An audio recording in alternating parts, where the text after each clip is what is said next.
Hi everybody, welcome to No Name Junction, and I thought for a number of reasons that I would sort of come this side of the camera for once. I'm quite used to doing it as an artist, and I do a lot of painting DVDs and demonstrations this way, but I've never actually got this side of the camera for a train video before.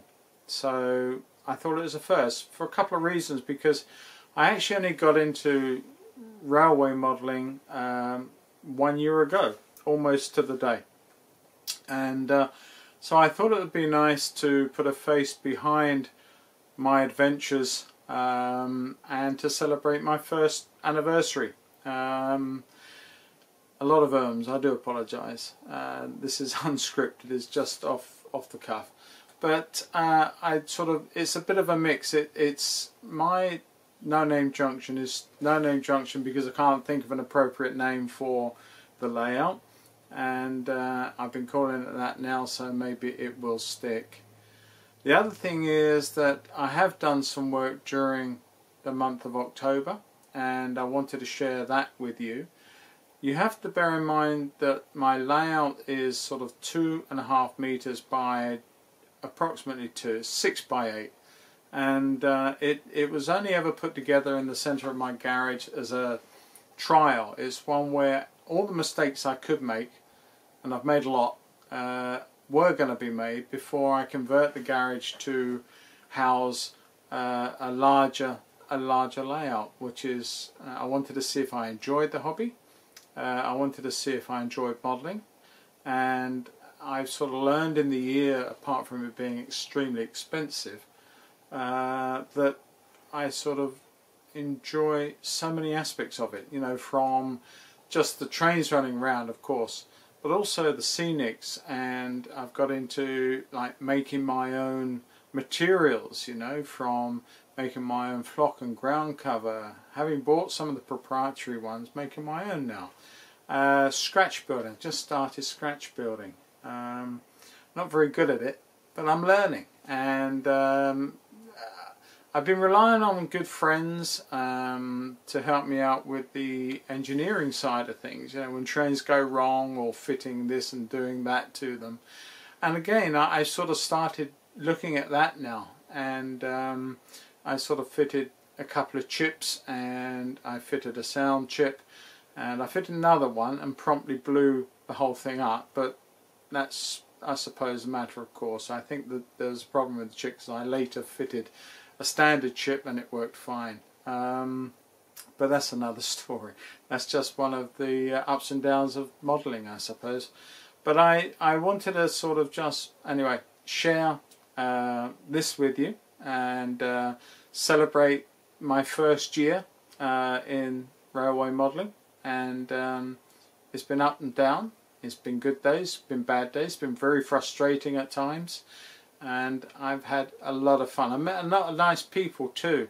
I live down in the Kent area, and I've sort of been to a couple of the annual shows that the local club hold, and I went recently to the Folkestone show at the Leescliffe Hall in Folkestone, and it was a tremendous show. Spent way too much money, but I planned on spending some. I probably spent a bit more than I planned, but I enjoyed it, and I had a great couple of days there, and yeah, I might even share some of the footage from that on YouTube at a later date. But I am rambling, so I will just go into what I've been doing on the layout for this last month, and hopefully it'll be you'll enjoy it, and I might end with running a few trains around. But thanks for watching, and if it is of interest to you, then make some comments for me. I'm still learning, and I know a lot of you out there have helped out with bits of advice. I mean, there's Charlie from Chadwick. He sort of put me right on something I was doing with my video.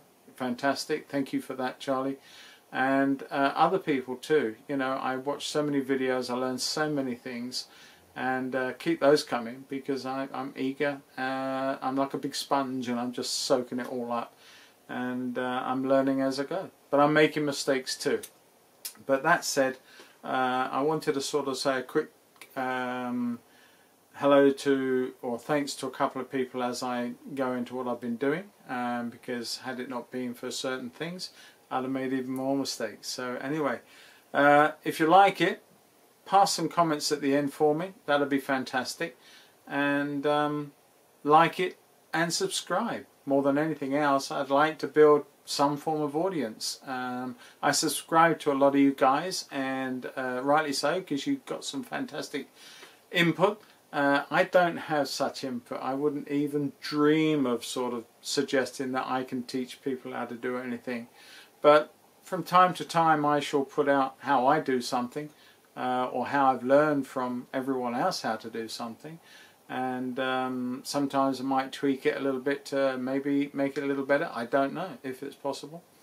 But I'll share that. So yeah, like, subscribe, comment, always welcome. In the meantime, happy anniversary to me, and I will show you what I've been doing.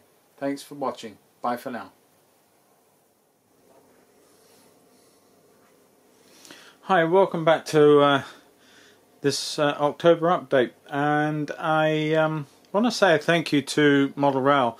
I bought a copy in October, and I've been sort of buying all the magazines really on and off at different times, but this one, Model Rail, I find to be, from my own point of view, when it comes to modelling, so much more insight, with people like George Dent and others that are sort of input into that magazine. Anyway, part of it was how to scratch build a platform, and I did need one down this side here. When I first built this, I had a Hornby, like I have on the other side. I had a Hornby 4 foot long, or thereabouts, platform there, but it was too wide. Excuse me. And so I took it up because the trains kept fouling. So I haven't had one there at all. As I'd already laid the track, there wasn't too much that I could do, or at least that I didn't think I could do.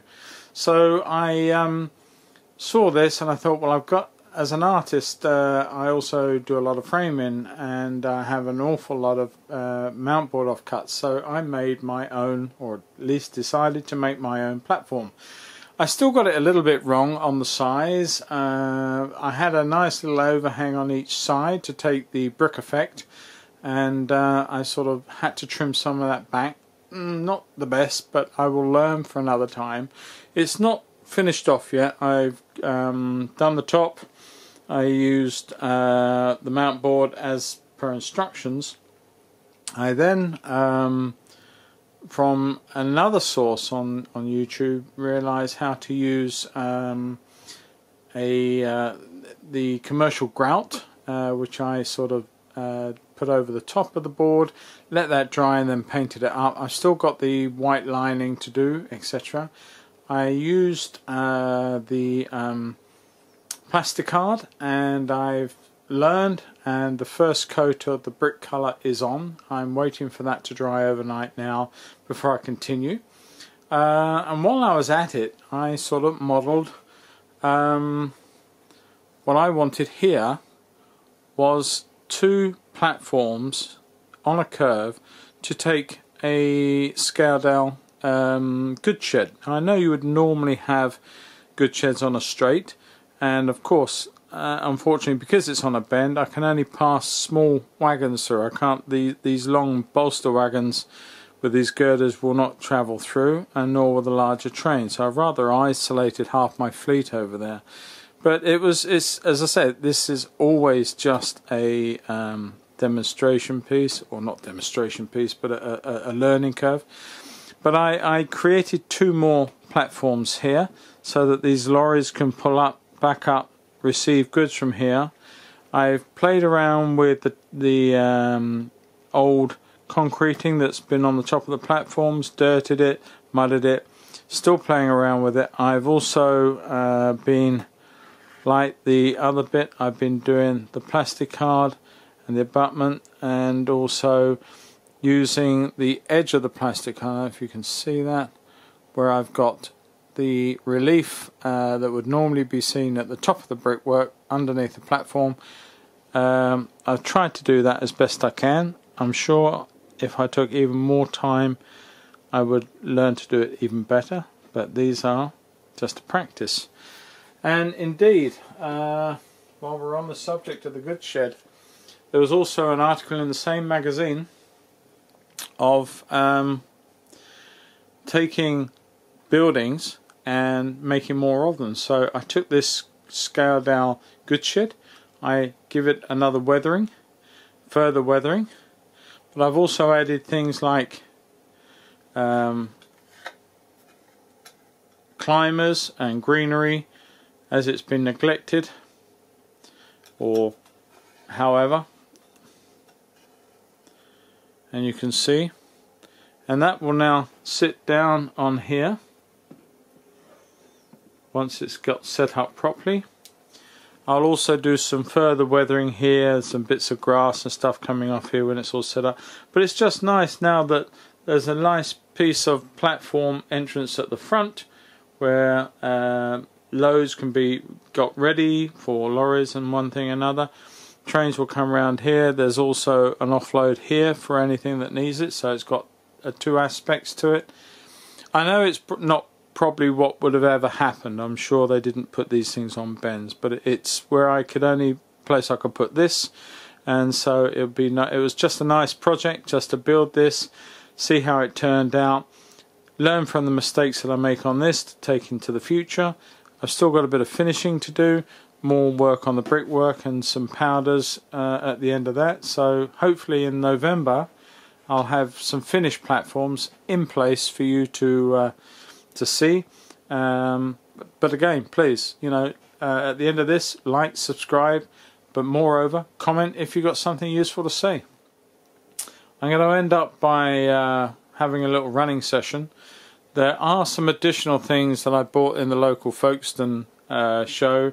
Lots more rolling stock, which I will do a separate video on at some point, but I've also added things like this Metcalf kit that was already done by somebody else. They didn't want it anymore, so I picked it up for silly money, and also another two-road engine shed over there.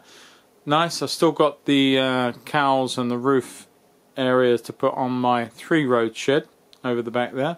That's an L-cut design shed, which the guy who creates those has been helping me out quite a bit with information and bits and pieces that I needed extra, and also very kindly, without cost, replacing bits that I had absolutely screwed up.